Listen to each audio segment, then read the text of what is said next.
testes aí, muitos problemas, muitas lutas, né? Muitas enfermidades. E às vezes a gente chega um pouco a desanimar, mas aí eu fazendo uma pergunta.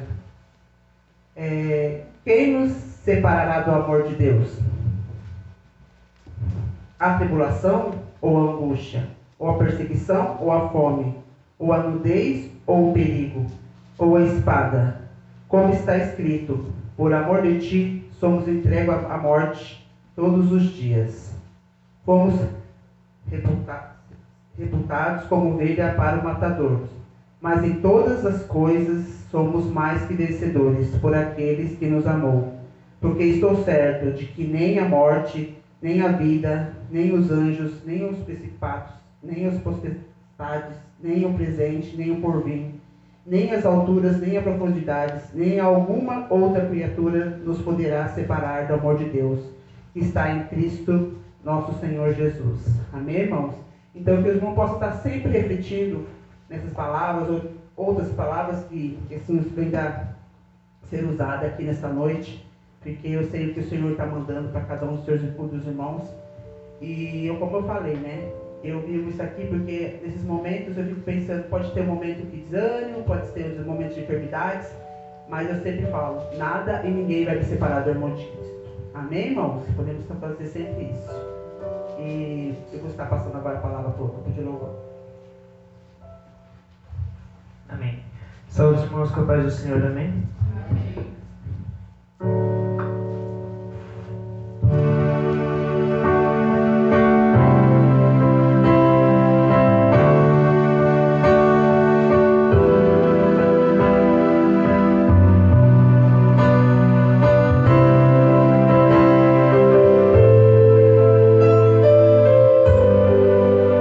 Se tentaram matar os teus sonhos, sufocar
Glória a Deus. E agora nós estamos fazendo a parte do dízimo e das ofertas. E só temos a agradecer a Deus, né? Porque, como eu disse, até que Ele nos sustentou de estarmos aqui, até que está nos sustentando as nossas casas, nossos cedeiros. Só temos que dar graças a Deus em todos os momentos. E como diz, não importa a circunstância, Deus é Deus.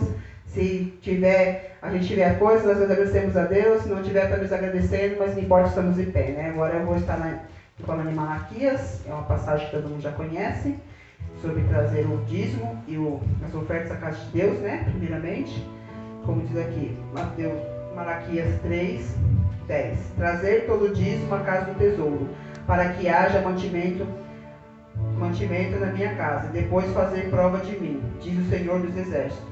Se não vos abrir a janela do céu, e não derramar sobre vós uma bênção tal, que dela vos tenhas a maior abastança. Então aqui a Deus já está falando, ele prova, e realmente, como eu já tinha falado o ano passado, né, que foi nesse tempo de coronavírus aí, dessa epidemia, de tudo isso que está acontecendo, foi o ano que eu fui mais abençoado. Então Deus faz umas coisas, tudo meio estranho, né, aos olhos das pessoas, assim, mas você pode falar que Deus sempre está abençoando a gente. E quando pensa que era um momento, fala assim, não, agora parece que a gente vai passar necessidade, vai passar fome, mas não. A gente é como o povo que eu falo do povo que ia pro Egito lá, o povo que saiu de Israel, né, que foi pro deserto. Você vê que passou, Deus sempre está sustentando eles, né? Não faltou comida, não faltou lá, não teve problema nenhum. Então é o mesmo Deus, né? Então não muda nada. Então podemos ser fiel à casa do Senhor, trazendo o nosso melhor para a casa de Deus. Amém? Vamos estar orando. Tendo Deus, amado Pai, mais uma vez estamos aqui para agradecer, Senhor, porque tudo que o Senhor faz, por abençoar nosso lar, por abençoar o nosso serviço, aqueles que têm no seu trabalho. Que o Senhor venha abençoando a cada lar, Senhor Jesus, que nunca venha faltar o alimento ou o que vestir. Que o Senhor venha abençoando, podemos abençoar o nosso próximo também, Senhor. Abençoa essa casa, Senhor, que nós podemos ser coluna a cada dia. Não importa a quantidade, Senhor, mas sabemos que o Senhor é um Deus maravilhoso, sempre honra, o Senhor é fiel na nossa vida, Deus. Só temos que agradecer por tudo que o Senhor nos dá, Senhor. E se o Senhor não desse também, só temos que agradecer, Senhor, por estar na Tua presença, Senhor, dando o nosso melhor, nossa parte do nosso dízimo, que estamos na Tua casa, ó Deus. É que eu te peço, te agradeço no nome do Senhor Jesus.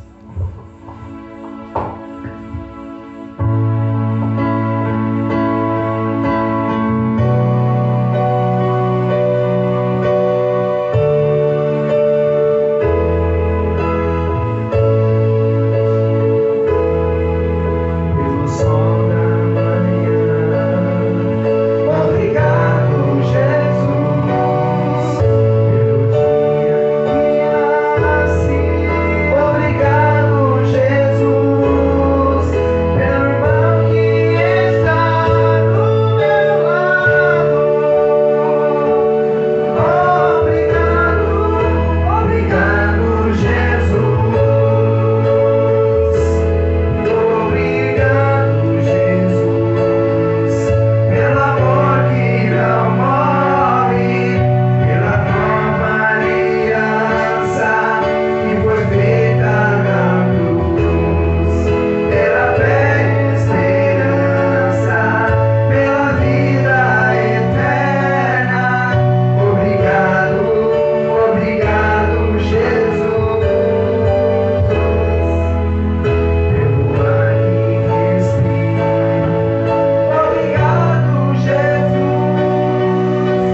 Graça e paz, igreja. Amém. Amém. Amém. Antes de nós iniciarmos a mensagem, eu quero fazer um período de oração com os irmãos. Os irmãos que têm pedidos de oração, façam nesse momento. Para a gente continuar orando durante a semana. Nós só estamos tendo um único culto por semana, então não podemos deixar a oração de lado. Amém? Os irmãos têm pedido de oração? Você feito nesse momento? Eu quero pedir pela mãe da minha cunhada, a dona Anaí. Ela está. Quando fez, ela voltou e ela está muito mal. Então que Deus possa restituir. Sim. Mais algum pedido de oração? Pela Camila, né? Que hoje está passando bem, pela do pastor também, pela saúde da pastora, a todos os que estão enfermos, né? E para toda a igreja. Amém? Pedir pela minha família, pela Michelle, meus filhos, né? Todos. E pela igreja. Amém. E pedir pela fé também, né? É verdade. Eu pela minha tia agora, que ela tá com vida. Amém. Mais algum pedido? Não? Eu quero convidar alguém que está se colocando de pé, para fazer esse momento de oração, pedindo a Deus que abençoe essas pessoas. Tem pessoas que precisam de cura, tem pessoas que precisam de portas de emprego, tem pessoas que precisam que Deus reanime elas na espiritualidade, Deus levante, que Deus faça a obra na vida delas. Amém. Tem pessoas que não puderam estar presentes aqui hoje, mas Deus sabe todas as coisas. Deus trouxe você aqui, você vai ser o intercessor Amém. hoje dessa pessoa no nome de Jesus. Glória Amém? a Deus. Vamos estar orando? Deus eterno, Pai de toda graça. Meu Deus, nós cremos na presença do Teu Espírito Santo nesse momento, ó Pai, na Tua igreja. Nós sabemos, ó Pai, que o Senhor é poderoso, ó Pai, para entrar em cada vida, em cada casa. O Senhor é poderoso, ó Pai, para atender orações. O Senhor é poderoso, ó Pai, para ouvir dos altos céus, ó Pai, a oração da Tua igreja. A oração, ó Pai, que é feita com fé, que é feita no nome do Teu Filho amado Jesus Cristo, crendo, ó Pai, que o Senhor vai operar. Trabalha, ó Deus, na vida dessas pessoas que foram apresentadas aqui nessa noite. Que o Senhor possa enviar cura, que o Senhor possa enviar libertação, que o Senhor possa, Pai, tocar com a Tua mão poderosa em cada uma dessas vidas. Abençoa, ó Pai, a vida dos enfermos, abençoa a vida daqueles que estão fracos na fé nessa noite, daqueles, ó Pai, que não puderam vir até a Tua casa ouvir a Tua palavra. Que o Senhor vá de encontro nesse momento com essa vida, que o Senhor visite essa pessoa, ó Pai, nesse instante. Que o Senhor possa, ó Deus, fazer a obra, ó Pai, nessas vidas, reanimando, enviando a Tua cura, ó Deus, enviando, ó Pai, o Teu milagre sobre essa vida, ó Pai. Nós pedimos nessa noite, crendo, ó Pai, que o Senhor terá bênção, que o Senhor manifestará o Seu poder sobre essas vidas, no nome de Jesus. Amém? Os irmãos podem se assentar, em nome de Jesus. Eu já quero convidar você a estar abrindo no livro de segundo livro de Samuel, no capítulo 6.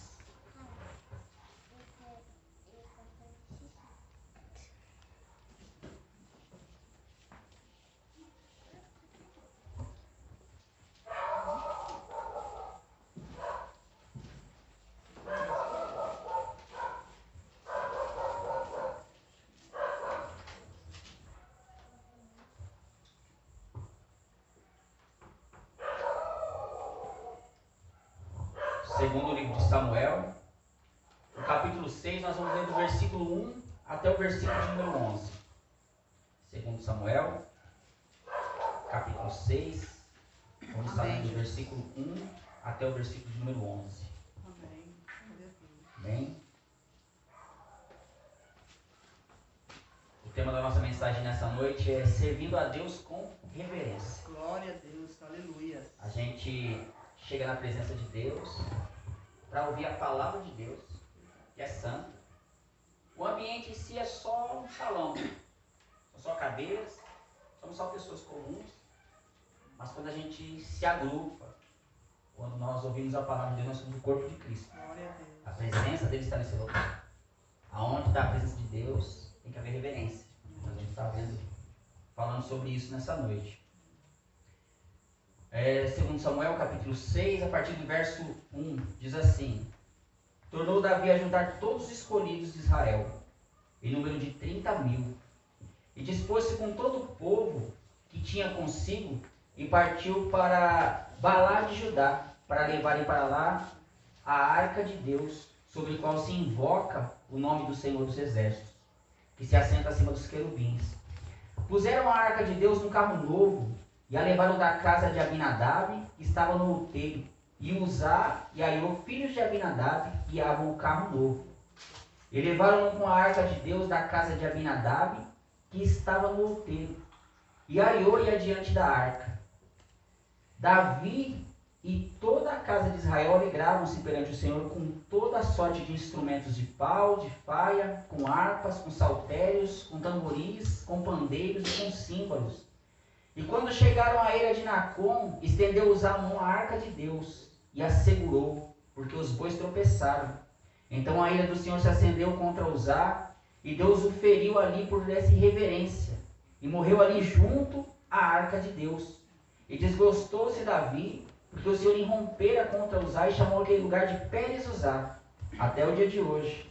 E temeu Davi o Senhor naquele dia e disse: como virá a minha arca do Senhor? Não quis Davi retirar junto de si a arca do Senhor, para a cidade de Davi, mas a fez levar à casa de Obed-edom, o geteu. E ficou a arca do Senhor na casa de Obed-edom, o geteu, 3 meses. E o Senhor abençoou ele e toda a sua casa. Até aí, amém, no nome de Jesus. Graças a Deus. Servindo a Deus com reverência é o tema da nossa mensagem nessa noite. Irmãos, antes dessa história acontecer aqui, antes dessa passagem que nós estamos lendo, teve um contexto, porque o livro de 1 Samuel começa com o ministério do profeta Samuel, escolhendo o primeiro rei de Israel. Antes de tudo isso, houve uma guerra entre Israel e os filisteus. E tinha um sacerdote chamado Eli, e ele tinha 2 filhos, chamados Ofni e Finéias, que seriam as pessoas que iam suceder ele no reino, no sacerdócio. E dentro dessa guerra, aqueles homens levaram a arca de Deus para a guerra. E eles levaram a arca de Deus para a guerra, confiando que iam vencer a batalha. E no final das contas, eles acabaram perdendo a arca de Deus nessa guerra, e a arca de Deus foi para a cidade dos filisteus. Da cidade dos filisteus, ela ocasionou alguns problemas lá. E eles levaram a arca, mandaram a arca para Bet-Semes. Bet-Semes teve um problema, depois foi para Kiriat-Jearim, que era uma cidade. E ela ficou na casa de Abinadab. E esse Abinadab tinha 3 filhos: Eleazar, Uzá e Aiô. 3 levitas. E Eleazar ficou responsável de cuidar da arca. Provavelmente era o levita mais velho. E diz o texto bíblico que essa arca ficou lá 20 anos na casa de Abinadab. 20 anos, o texto se cala, a arca fica lá, paradinha. Não tem nenhuma menção de aconteceu mais nada com a arca.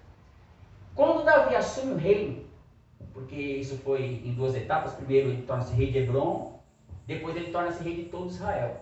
Em 2 etapas aconteceu o reino de Davi. Quando ele adquire o reino, uma das primeiras coisas que Davi põe no coração em fazer é levar a arca de Deus para Jerusalém. Porque Jerusalém era a capital, era onde ele tinha conquistado, ele quis fazer a capital do império, e nada mais a se fazer do que levar a presença de Deus para a sede do governo dele. Ora, a arca de Deus estava na casa de Abinadab, lá em Kiriat-Jearim, e Davi ia morar em Jerusalém, que era agora a cidade do rei. Antes era Jebus, ele conquistou, agora é Jerusalém, a cidade de paz. Jerusalém significa a cidade de paz. Ele queria levar a arca até lá, para que a presença de Deus estivesse onde ele estivesse morando. E aí ele fez uma grande comitiva. O texto diz que foram 30 mil pessoas escolhidas a dedo. Não era qualquer pessoa que foram 30 mil pessoas escolhidas. Fora os sacerdotes, fora os levitas, e todo mundo fez uma grande festa. E eles que tinham todo tipo de instrumento, já que Davi era músico, gostava de música, todo tipo de instrumento estava aqui. E Davi pega a arca da casa de Abinadab, e Abinadab está na comitiva, e ele escolhe os 2 filhos de Abinadab, Uzá e Aiô, lembra bem desses nomes? Aqueles homens pegam a arca e colocam em cima de um carro novinho, porque Davi mandou fazer um carro 0 km para se levar a arca até Jerusalém. Só que teve um problema no caminho, porque diz que os bois tropeçaram, a arca provavelmente ia cair dos bois. Aí esse Uzá colocou a mão na arca. Pelo menos todo levita deveria saber que não é para pôr a mão na arca, porque desde Bet-Semes, que foi uns textos anteriores, no livro de 1 Samuel, Aquelas pessoas olharam para a arca e tiveram alguns problemas, a gente vai ver depois. Ele foi e colocou a mão na arca, para equilibrar a arca, para a arca não cair lá de cima, e Deus não gostou daquilo dali. Porque provavelmente Deus estava de olho nele fazia tempo, e daqui a pouco eu vou falar para os irmãos por que isso daí. Nós vamos chegar a essa conclusão. Ele coloca a mão na arca e morre ali mesmo. E Davi fala, não dá para me levar a presença de Deus lá para Jerusalém por enquanto não. Eu vou deixar agora, já que a arca ficou na casa de um levita, Abinadab, e não deu muito certo, Deus não gostou disso. Ficou 20 anos. Agora eu vou deixar na casa de outro levita, Obed-Edom.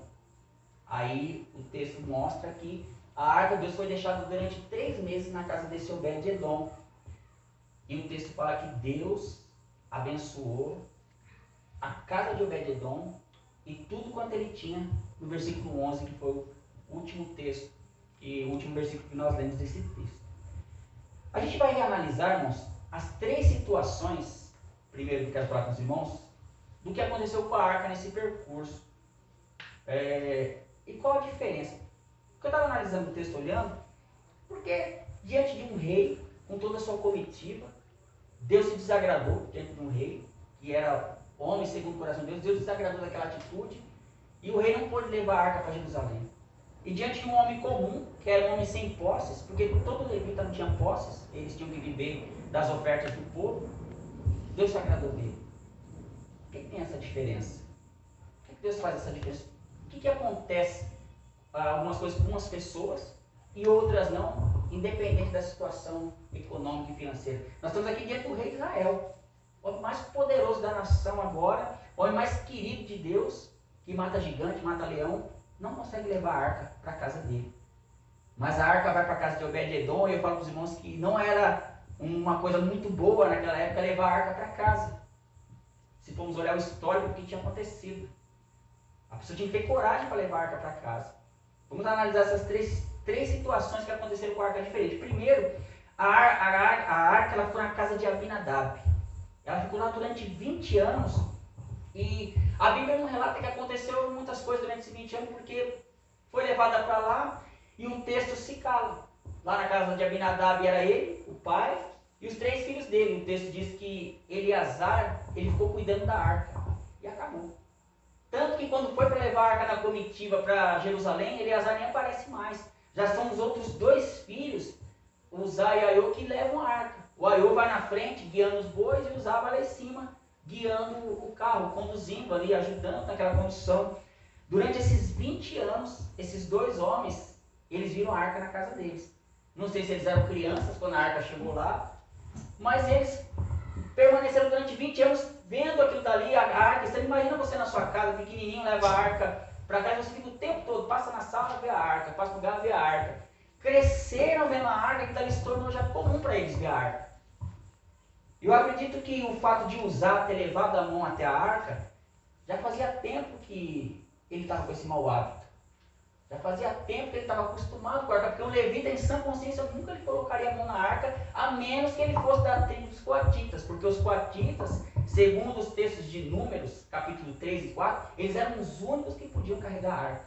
Eram os descendentes de Coate, porque tinham muitas linhagens de levitas, tinha os meramitas, os coatitas, os gersonitas, eram várias linhagens de levitas, mas só os coatitas podiam pôr a mão na arca, e assim mesmo eles não podiam olhar para a arca, porque quando ia desmontar o tabernáculo, o Arão ele pegava o véu e envolvia a arca naquele véu, depois envolvia a arca com outros panos, aí os coatitas vinham e pegavam a arca, que eles não podiam nem olhar para ela. Talvez Uzá, pela permanência da arca na casa dele durante 20 anos, ele tornou aquilo dali comum no dia a dia dele. É a arca. Quando caiu eu seguro, eu coloco a mão. Mas aquilo dali era um objeto sagrado. A arca está na casa de Abinadab e ficou 20 anos, não aconteceu nada. Por que será? Não sei. Talvez, quando as coisas de Deus passam a ser comum na nossa vida, as coisas não acontecem. Já reparou que vir para a igreja, às vezes torna-se hábito comum na vida da gente? Fica 20 anos indo para a igreja, está 20 anos indo para a igreja, não muda nada. Está com a mesma cara, do mesmo jeito, a espiritualidade está da mesma coisa. A arca ficou 20 anos na casa de Abinadab. A gente não vê nenhum relato que Deus abençoou Abinadab, que desceu fogo do céu na casa de Abinadab, nada. Só simplesmente ficou lá.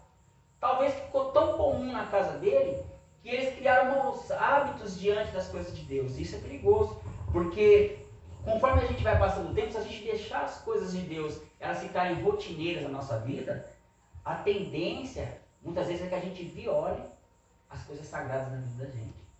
Já reparou que quando lê a Bíblia, lê por ler mesmo, vir para o culto, vem por ler mesmo, a oração, já ficou aquela oração básica, rotineira, o culto doméstico já não existe mais, já estou indo para a igreja, aquele culto. As coisas de Deus acabam ficando rotineiras e o tempo vai passando e tudo continua na mesma. O tempo passou na casa de Abinadab. Só que a presença da arca de Deus na casa dele não desenvolveu aquela reverência nos filhos dele. Porque Uzá e Aiô eram filhos dele. A primeira coisa que eles deveriam fazer é que eles nunca poderiam ter pegado na arca. Nunca poderiam ter tocado. Será que em 20 anos essas pessoas não aprenderam que as coisas sagradas são sagradas? Que as coisas sagradas são coisas de Deus e devem ser mantidas com reverência? Tem coisas que nós não podemos fazer. Tem coisas que nós não podemos praticar porque aprendemos isso pela própria palavra de Deus. 20 anos ali, eles não aprenderam que a arca era o objeto mais sagrado daquela nação. E que eles tinham que tratar dela com reverência. Eu nem vou falar pelo fato dela estar sendo carregada em cima dos carros de bois, que a gente vai tratar no próximo tópico, mas simplesmente o fato deles saberem que aquele era um objeto que representava a presença de Deus e que não podia ser tratado, manuseado de qualquer jeito. E aí eu pergunto, quanto tempo faz que nós servimos a Deus e quanto tempo faz que a presença de Deus está na nossa vida e de que jeito a gente tem tratado a presença de Deus na nossa vida se a gente não tem tratado muitas vezes com irreverência? O tempo passou e a reverência sumiu. O tempo passou e a gente continua do mesmo jeito. O Uzá cresceu vendo a arca na casa dele, cresceu ouvindo as histórias sobre os levitas, as histórias que aconteceram mediante o poder de Deus, mas aquilo não criou uma reverência nele.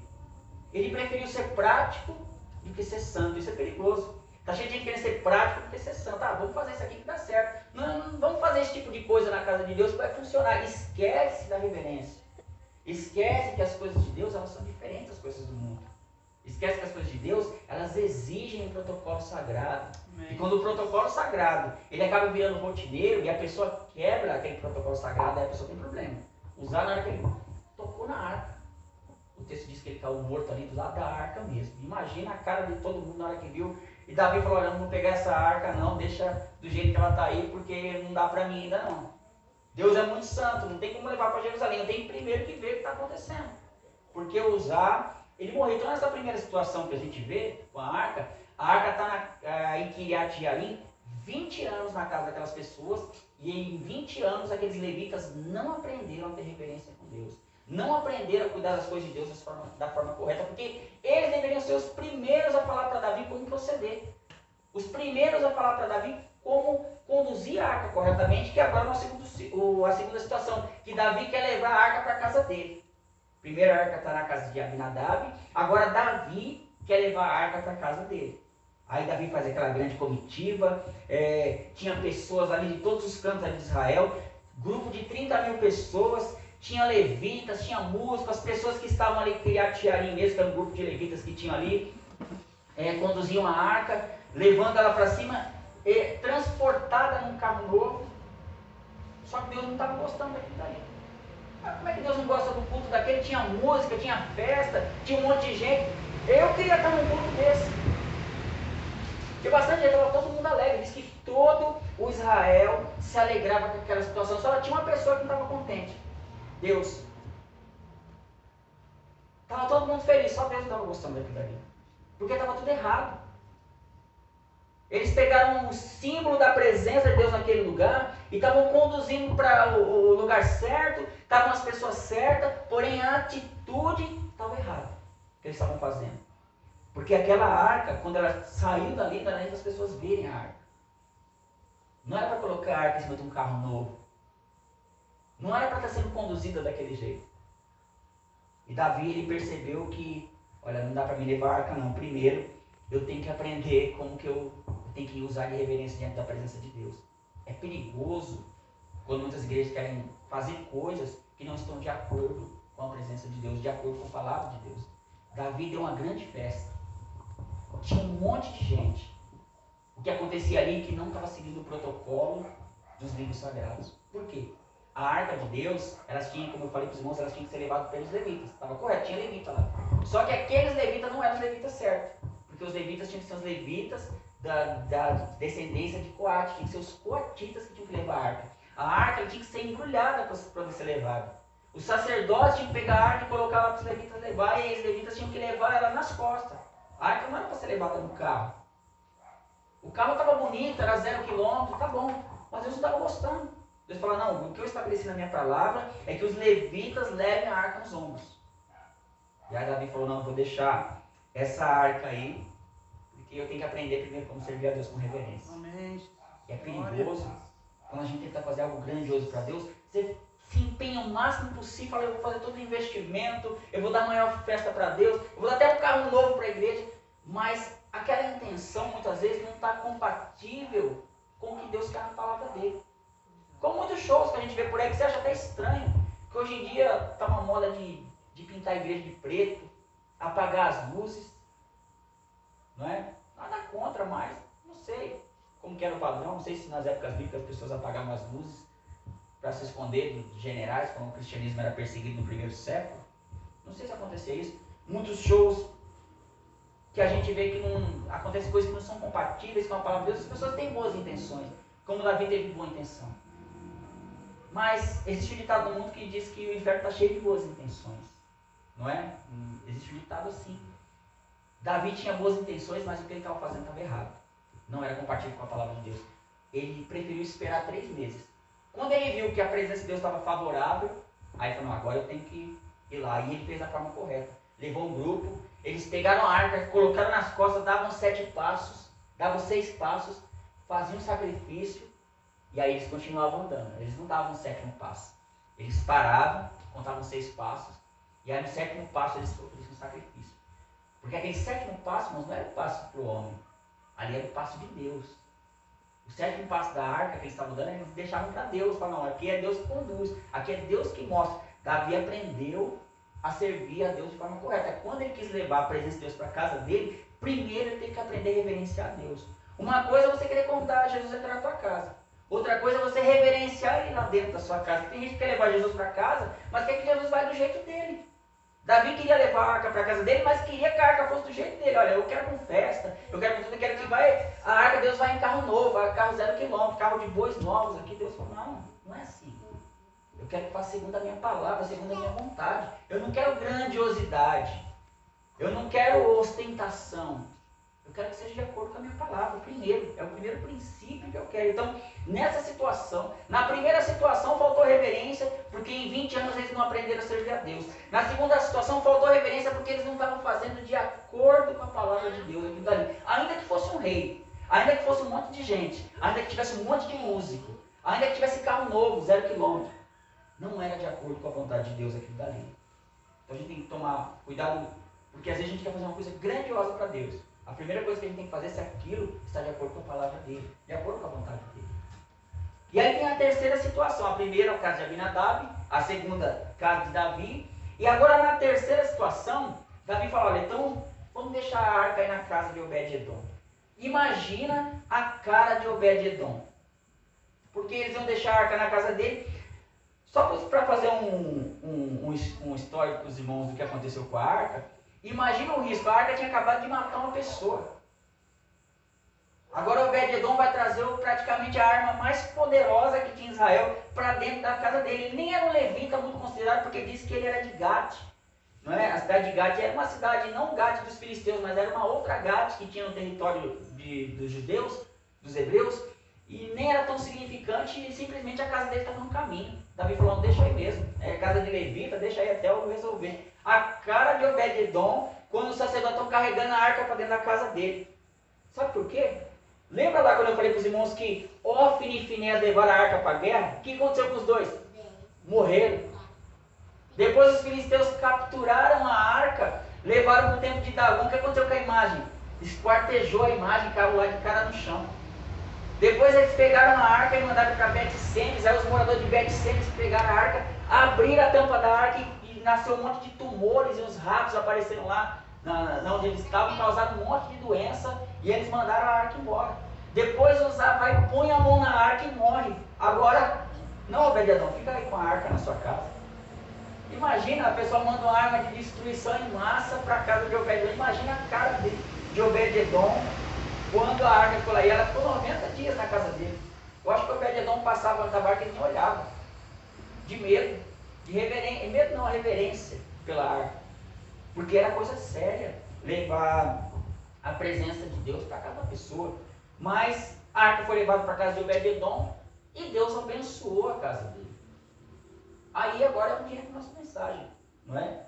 Obed-Edom, ele aceitou essa situação, mesmo sabendo de todos aqueles riscos lá, porque só contando esse histórico, se fosse na sua casa, a arca acabou de matar um cara, aí eles vão pegar, você está vendo aquele carro de bois vindo com a arca na direção da sua casa, você estava lá na comitiva, sabendo que o cara caiu duro ali, falando, agora vai colocar aí na sua sala a arca, tá? Vamos deixar aí e você fica aí. Aí tem o Obed-Edom cheio de criança em casa. Imagina se uma criança coloca a mão na arca.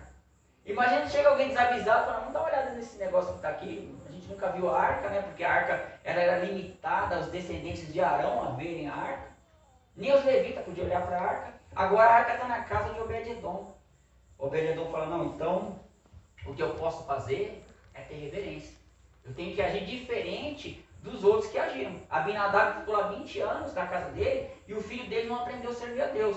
Davi tentou levar a arca e Deus não aprovou aquilo ali. Agora então, o que eu tenho que fazer é agir de forma diferente com a arca aqui. Então, o que a gente pode inferir pelo texto que Obed-Edom não fez, vamos fazer o contrário, que ele não fez para ser abençoado, porque se teve na casa dele e ele abençoou, e contando pelos históricos do que as pessoas fizeram e deu errado, a gente pode inferir que Obed-Edom não fez aquelas coisas e deu tudo certo para ele.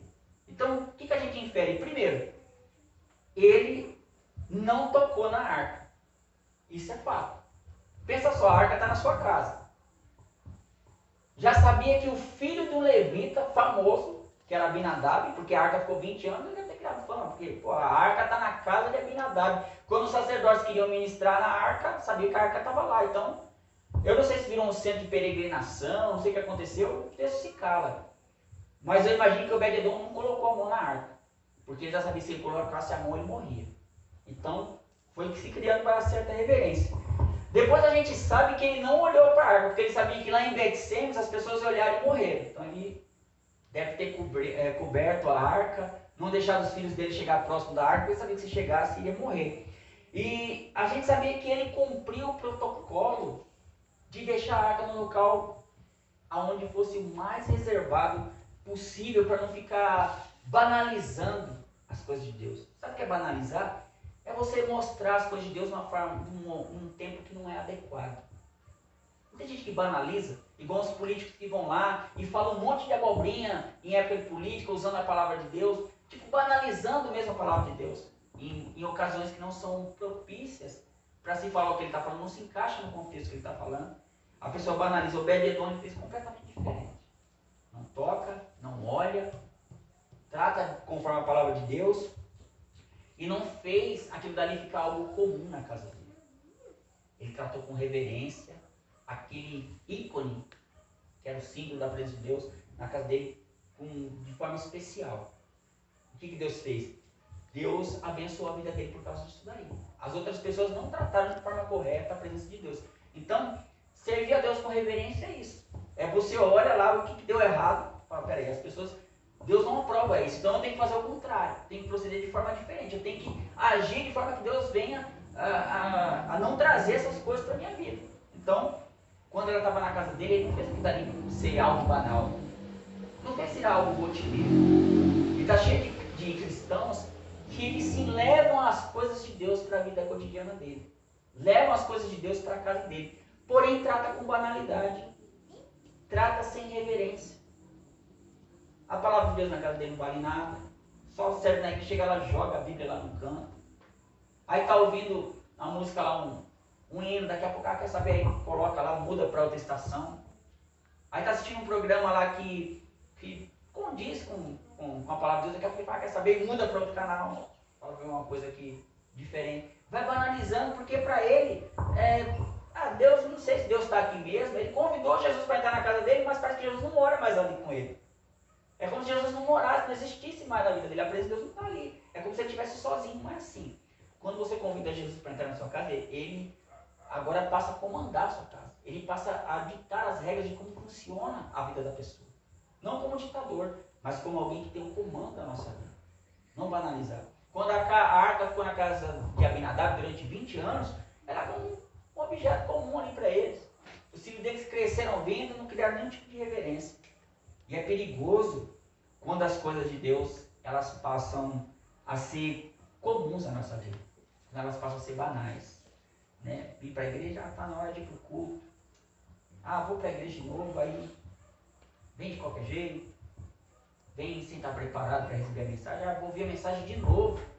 Vai pregar de novo. Aquele irmão de novo. Aquelas músicas de novo. Será que Samuel não cansa de cantar aquela música? Perdeu a reverência. Perdeu aquele contato com Deus.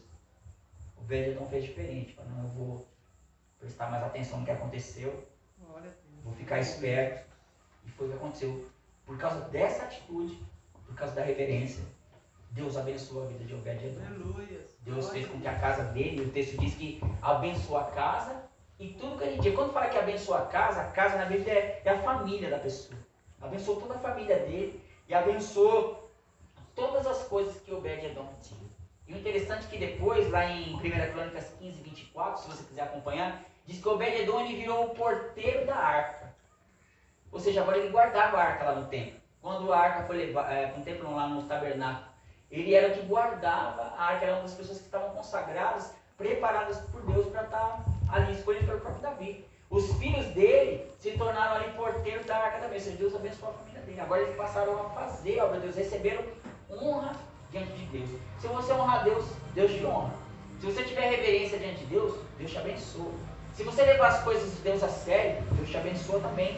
Porque a vida de Obed-Edom se resume nisso: zelo, respeito, cuidado, reverência e obediência. Porque quando o rei falou que era para a arca ficar lá, ele obedeceu a ordem do rei e teve reverência diante de Deus. Agora, a aplicação da nossa mensagem, do nosso texto para a nossa vida. O que a gente aprende com a vida de Obed-Edom? Quando você abre as portas da sua casa, da sua vida para Deus, a primeira coisa que tem que vir em você é temor de Deus. Porque eu não posso receber Jesus de qualquer jeito. Tem gente que recebe Jesus e continua do mesmo jeito. Não tem mudança. Imagina, a pessoa convidar uma pessoa importantíssima para estar na tua casa. Importantíssima mesmo, para conviver na tua vida. A gente geralmente, quando alguém vai fazer uma visita para você, você muda a rotina da sua casa. Você quer limpar tudo, quer deixar tudo organizadinho, nos mínimos detalhes, para que aquela pessoa seja bem acolhida, bem recebida, para que esteja tudo em ordem, você acaba não passando vergonha naquele dia. Geralmente a gente quer fazer isso. Tem gente que já não liga mais mesmo. Mas geralmente a gente quer fazer com que aquela pessoa seja bem recebida na casa da gente. E qual que é a vez que a gente recebe em troca? A gratificação, o reconhecimento de que você tratou bem aquilo dali. Assim com Deus, quando você convida Deus para ir para a tua vida, o temor é de você o receber bem na sua vida. É que ela esteja compatível com a presença daquele que você está recebendo. Então, o Obed-Edom ensina que quando a gente abre as portas da nossa casa para Deus, tem que ter temor. Porque se ele não tivesse tratado a arca de Deus com temor, Deus teria punido a casa dele também. Porque aquele era um momento solene em Israel. Ali ia ser estabelecido um novo reino, de um rei que era segundo o coração de Deus. Então Deus falou: eu tenho que mostrar que aqui tem Deus em Israel. Aqui esse povo tem que ter zelo, tem que ter temor. A segunda coisa é que quando você abre as portas para a presença de Deus, você tem que assumir os riscos. É arriscado servir a Deus? É. Antigamente, quem é crente já há bastante tempo, eu fui crente da década de 90, desde a década de 90 estou na igreja, já nesses mais de 20 anos servindo a Deus. Se falava uma palavra que não se usa mais hoje em dia, que é preço. Antigamente a gente falava que servir a Deus tem preço. Não servir a Deus direito, paga-se preço. Hoje em dia não, hoje em dia mudou-se para um Jesus bem amoroso, que aceita tudo, pode fazer tudo, ele é o Pai amoroso, aceita todo mundo, vem do jeito que está e continua do jeito que está, e é muito perdão, pouco zelo, pode ficar de qualquer jeito. Antigamente as pessoas falavam em preço, que servir a Deus tem um preço. Está na presença de Deus Custa caro. A espiritualidade não é dada assim de graça para você. Você chega já é cheio do Espírito. Não. As coisas tinham um preço. Então, a gente aprende que quando você abre as portas da sua casa, tem um risco. Qual que era o risco de Obed-Edom? Se ele não servisse a Deus direito, ele morria. Se alguém na casa dele tocasse na arca, olhasse para a arca, fizesse que ele ficava rotineiro, ele morria, porque servir a Deus é assim. Deus é um Deus zeloso. Deus é um Deus que vela. Muitas vezes a gente está de qualquer jeito. Não está nem aí. Já banalizou mesmo, vem para a igreja de qualquer jeito, sai da igreja, já sai falando palavrão, já dá mau testemunho de Jesus lá fora, não quer saber de nada, aceita as coisas dentro da casa, não está nem aí mais. Perdeu o zelo. Servir a Deus, então tem que assumir isso. Obed-Edom podia morrer. Mas falar, mas lá no Novo Testamento ninguém morre. Não, é quando Ananias e Safira queriam passar a mão no dinheiro, eles caíram mortos ali diante do apóstolo Pedro, do casal. E tem gente que já caiu morto faz tempo, porque não está morto físico, mas está morto espiritual. Não aceita mais a palavra de Deus.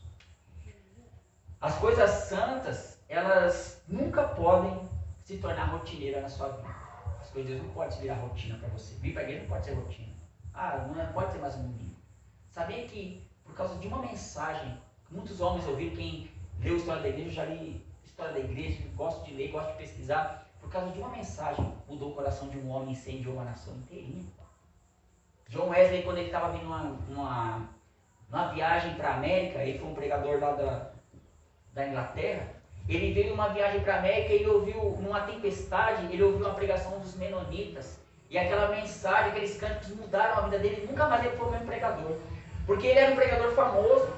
Ele era um pregador que falava sobre Deus, só que no meio de uma tempestade ele ficou com medo. Aí ele viu um grupo de menonitas orando e cantando dentro do navio. E não queria nem saber se o barco ia afundar, eles queriam servir a Deus. E aquela mensagem mudou o coração dele. E John Wesley nunca mais foi o mesmo. Por causa de uma mensagem, a nossa vida pode mudar. Então, as coisas de Deus, elas nunca podem ser rotina. Tem que ficar antenado, ligado no que Deus quer falar com a gente. Deus, ele prefere o temor do que os atos externos. Lembra quando Davi foi com aquela comitiva, 30 mil pessoas? Quem não preferia estar hoje no culto aqui, cheio de gente, cheio de barulho? A gente não preferia. Mas às vezes Deus não prefere isso daí. Às vezes Deus prefere um coração, um temor. Um coração que esteja pronto a obedecer Ele. Pronto a fazer a vontade dEle. Porque não adianta estar num local cheio de gente, com uma grande festa, com um carro novo parado aí na porta, como era o carro novo que estava para levar a arca, mas cheio de gente, sem o temor de Deus, cheio de gente que não quer servir a Deus. Verdade. E a quinta coisa é que a quantidade de tempo que você serve a Deus não quer dizer nada. Não quer dizer que Deus vai abençoar você porque você serve Ele há 20 anos. Porque a arca ficou 20 anos na casa de Abinadab, não tem nenhum registro que aconteceu nada. Mas ela ficou só 3 meses na casa de Obed-Edom. Deus abençoou a casa dele todinha. E aí você fala, poxa, mas aquele crente ali tem 50 anos na igreja, deve estar um abençoado, pessoal. Eu comecei semana passada. Não é assim que funciona diante de Deus. E Deus vai analisar o seu nível de temor, a palavra dele. O quanto você está disposto a arriscar a sua vida por ele. Obed-Edom arriscou a vida para ter a arca lá. Abinadab eu não sei o que Deus fez com ele, mas são duas situações diferentes. Deus prefere mais qualidade do que quantidade. O temor de Deus, ele traz bênção completa para a sua vida. Então, servir a Deus requer temor, não é? Servir a Deus requer obediência. Como foi o tema da nossa mensagem, servindo a Deus com reverência. Como está o seu grau de reverência diante da presença de Deus? Como você tem tratado a palavra dele? Como você tem vindo para o culto? Está só sentadinho aí mesmo para passar a hora? Ou quando Deus fala alguma coisa na palavra dele, você está pronto para ouvir e está pronto para cumprir? Hoje você pode ser que a arca vai para sua casa. Quando Obed-Edom viu a arca vindo, eu não sei se ele teve um sentido de medo ou ele preferiu se preparar para receber a presença de Deus na casa dele da melhor forma possível. Então, receba a presença de Deus da melhor forma possível na sua vida nessa noite. Amém? Em nome de Jesus. Graças a Deus. Eu vou estar encerrando o culto agora. Não sei se tem algum aviso aí. Márcia? Um aviso? Samuel que é o chefe, na ausência do pastor. Não? Então vamos convidar os irmãos a se colocando em pé. O pastor não ensinaram sobre os cultos de quinta, vocês vão voltar ainda. Mas acredito que agora o culto do próximo domingo. Tem que orar para a Rai. Amém? Vem até aqui, a gente está orando. Vai estar fazendo 22 anos de idade. 23? Amém? Vamos estar orando. Para que Deus abençoe. Está fazendo aniversário hoje. Não é? Deus está abençoando a vida da nossa irmãzinha no nome de Jesus. Tendo as mãos para cá. Senhor Deus eterno, no nome de Jesus, ó Pai, eu quero te apresentar nessa noite a vida da Rai. Meu Deus, que o Senhor possa abençoar, que o Senhor possa dar livramento, que o Senhor possa estender as suas mãos poderosas, ó Pai, para a vida dessa criança, ó Pai. Guarda a família dela, que o Senhor possa, ó Pai, conduzir nos caminhos, ó Pai. Que o Senhor possa, ó Deus, trazer um futuro, ó Pai, de bênção para a vida dessa criança, que ela um dia possa ministrar a Tua palavra, possa estar em pé na Tua presença, que o Senhor possa guiar os caminhos dela, dá livramento, guarda, abençoa, Pai, mais esse ano de vida, na vida da Tua serva, Pai, arraia essa criança no nome de Jesus. Amém. Amém? Graças a Deus. Amém. Pode ver. Aí o presente é com a irmã Márcia, tá? Amém? Vamos estar encerrando no nome de Jesus? Nós vamos estar nos visitando. Qual é o nome do irmão? Eliseu. Eliseu? Amém. Irmão Eliseu, discípulo de Elias. Amém, graças a Deus. Vamos estar encerrando no nome de Jesus. Deus eterno, quero te agradecer nessa noite, ó Pai, por estarmos na Tua presença, nesse culto. Senhor, ó Deus, falou com a nossa vida. Que nós possamos guardar a Tua palavra com reverência. Que nós possamos convidar o Senhor para estar nos nossos lares, ó Pai, na nossa casa, com reverência, com temor, ó Pai. Agora que o Senhor possa levar os Teus servos, cada um para a sua casa em segurança. Que o Senhor dê uma semana de bênção, uma semana de vitória, uma semana na Tua presença, no nome de Jesus. E que o grande amor de Deus, a graça e a paz do nosso Senhor e Salvador Jesus Cristo e a comunhão com o Espírito Santo esteja com todos permaneça. Amém. Graças a Deus, está terminado, amém? Glória a Deus.